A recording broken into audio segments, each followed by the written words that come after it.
Assalamualaikum warahmatullahi wabarakatuh. Selamat pagi, teman-teman mahasiswa hebat, cerdas, dan penuh semangat. Semoga kita semua dalam keadaan sehat, bahagia, dan siap untuk belajar bersama. Hari ini kita sudah sampai di pertemuan ketiga dalam mata kuliah Statistik Pendidikan, dan kita akan membahas sebuah materi yang sangat penting sebagai materi lanjutan dalam memahami data, yaitu pengukuran kecenderungan memusat, mean, median, dan modus. Nah, teman-teman mahasiswa, pernahkah kalian mendengar ada seseorang yang berkata seperti ini? Nilai rata-rata kelas kita adalah 75, atau sebagian besar siswa mendapat nilai 80, atau nilai tengah ujian kemarin adalah 78. Nah, semua pernyataan itu merujuk pada apa yang disebut sebagai ukuran pemusatan data. Nah, dalam statistik, pengukuran kecenderungan memusat adalah cara untuk mengetahui di mana letak pusat dari kumpulan data itu. Nah, kumpulan data pusat ini bisa berupa mean atau rata-rata, kemudian median, nilai tengah, dan modus, nilai yang paling sering muncul.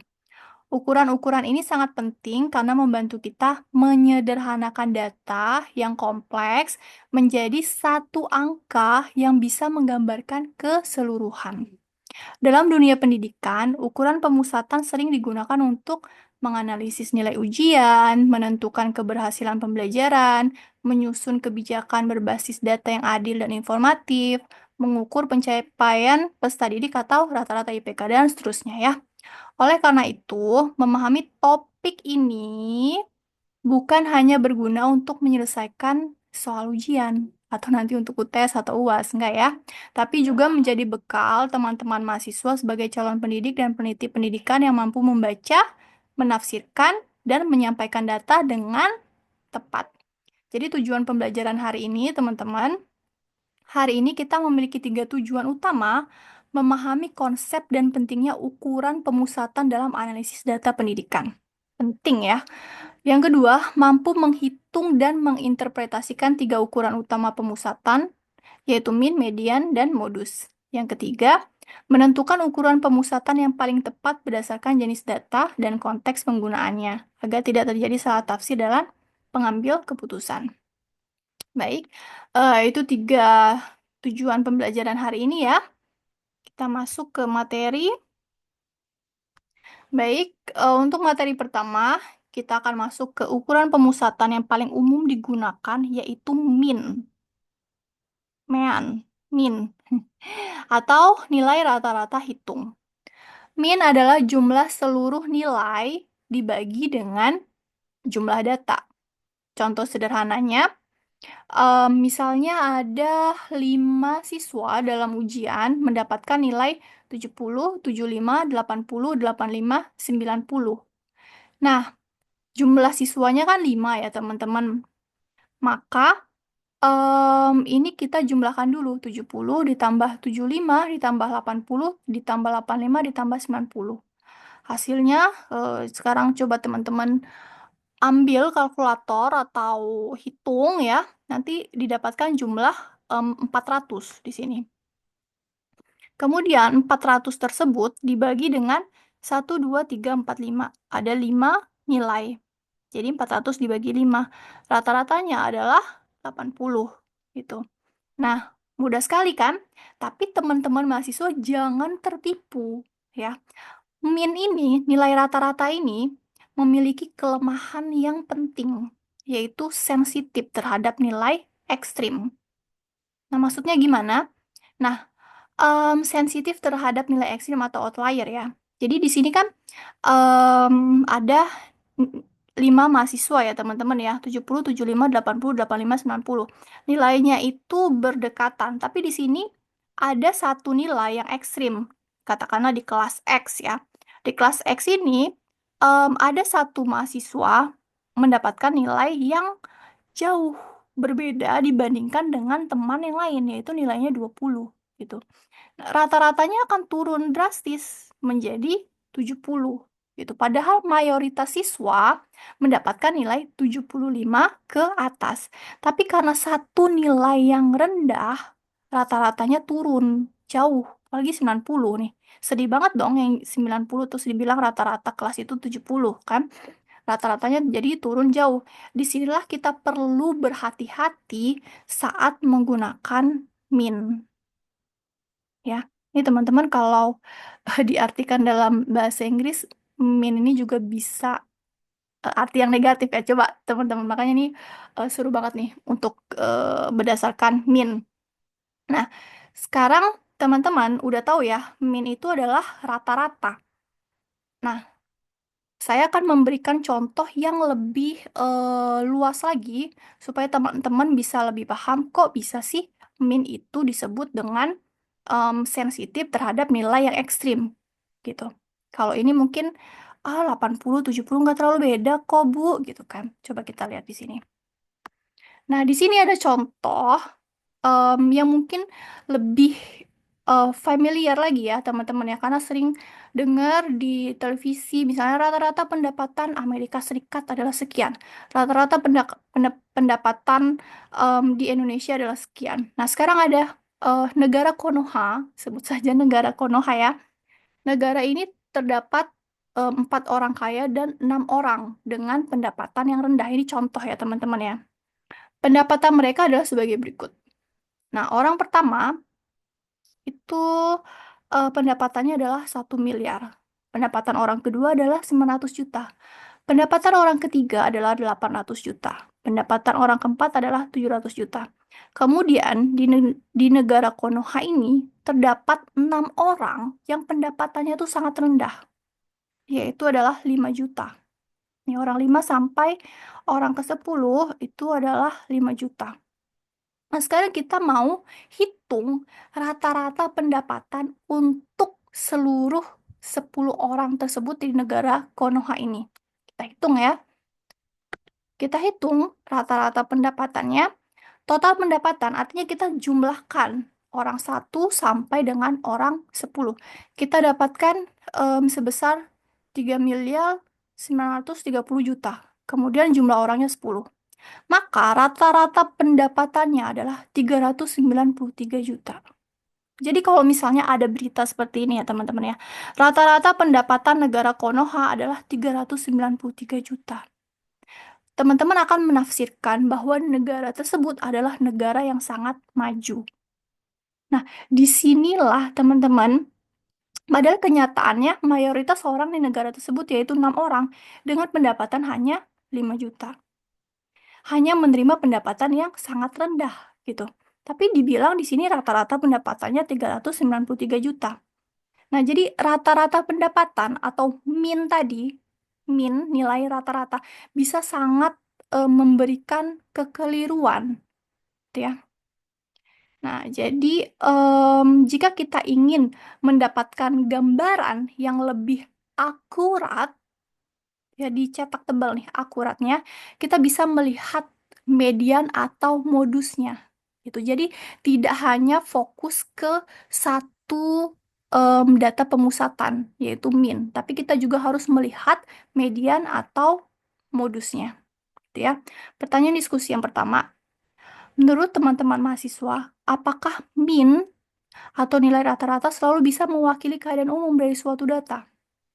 Dalam kondisi apa min bisa menimbulkan kekeliruan? Nah, sekarang berikan contohnya dalam dunia pendidikan. Nah, itu teman-teman tuliskan di kolom komentar ya.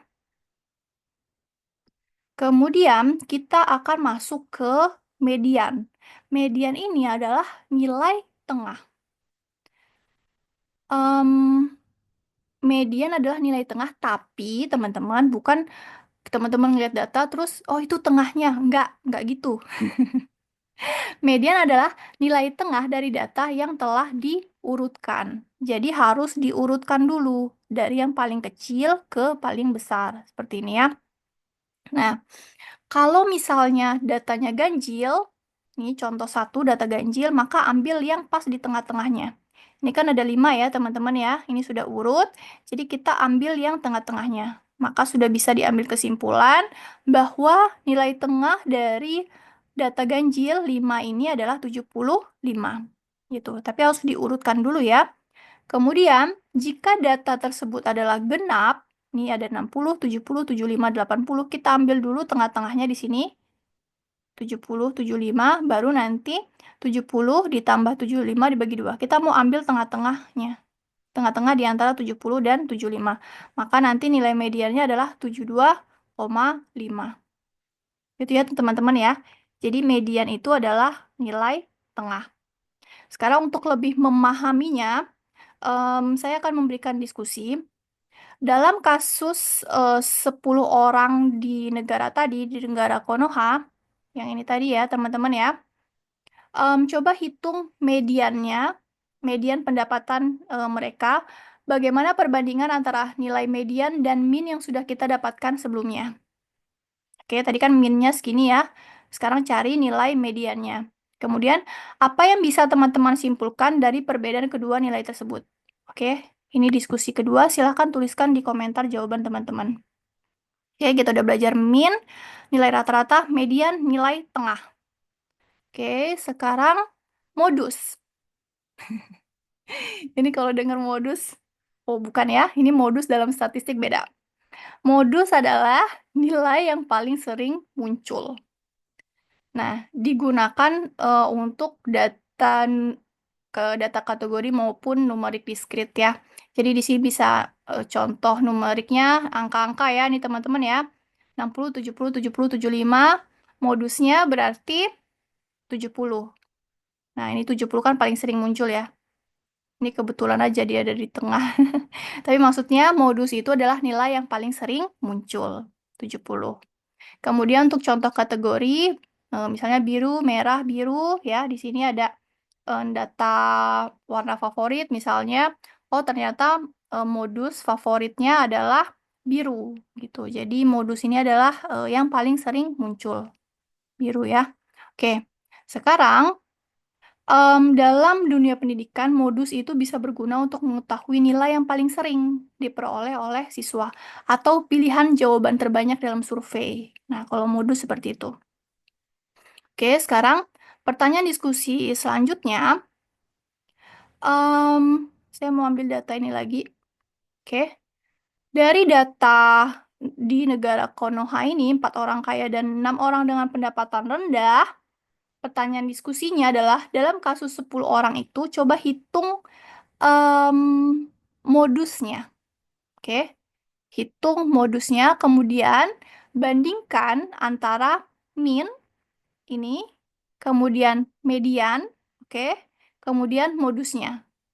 Dari ketiga ukuran pemusatan tersebut, manakah yang paling tepat digunakan untuk menggambarkan kondisi ekonomi masyarakat penduduk dari Konoha? Apa interpretasi sosial yang bisa kita simpulkan dari perbedaan ketiga ukuran ini? Gitu ya.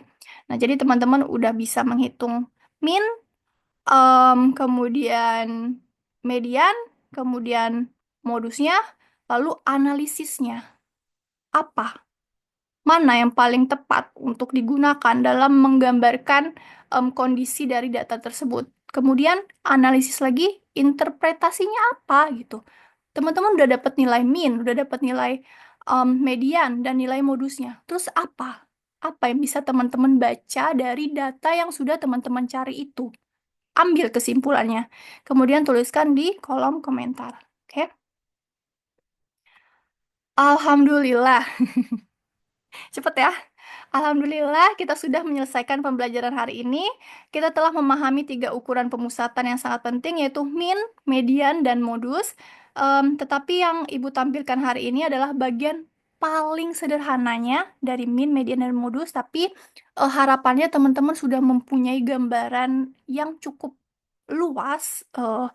Apa itu min, apa itu median, dan modus. Ya, ini apalagi yang negara Konoha tadi, jauh sekali nanti kalian mendapatkan nilai min, modus, sama mediannya.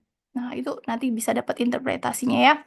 Nah, di sini ada diskusi yang lebih lanjut terkait hal tersebut yang bisa teman-teman mahasiswa explore dari buku statistik pendidikan ya. Di sini ada nilai hasil ujian fisika dasar. Contoh aja, di sini ada nilainya, ada intervalnya ya, kemudian ada frekuensinya. Dari data hasil 7 ujian tersebut, Hitunglah mediannya, minnya, dan modusnya. Kemudian tuliskan di kertas lembar, lalu scan PDF dan upload ke Google Form yang tersedia di kolom komentar. Oke ya. Nah, ini diskusi terakhir di submit di Google Form. Baik, ukuran-ukuran itu akan terus muncul ya, teman-teman ya, dalam analisis data pendidikan, penelitian, dan pengambilan keputusan. Maka penting bagi teman-teman mahasiswa untuk tidak hanya bisa menghitung, tapi mengerti konteks penggunaannya. Ingat, angka bukan sekedar angka. Nanti teman-teman habis ini, kalau ada yang ngomong rata-ratanya adalah sekian, nanti nanti akan muncul pertanyaan lanjutan. Modusnya berapa? Gitu kan. Terus mediannya berapa? Karena min itu nggak cukup untuk menunjukkan sebuah hasil dari data gitu ya. Jadi ada cerita dan makna ya dari setiap hasilnya. Jadi jangan asal menghitung, tapi jadilah pendidik dan peneliti yang bisa membaca data secara bijaksana. Data tanpa interpretasi yang bijak bisa menyebabkan kekeliruan. Data yang dibaca dengan teliti bisa jadi petunjuk. Tetap semangat belajar dan telusur kritis. Saya akhiri, wassalamualaikum warahmatullahi wabarakatuh. Sampai jumpa kembali minggu depan.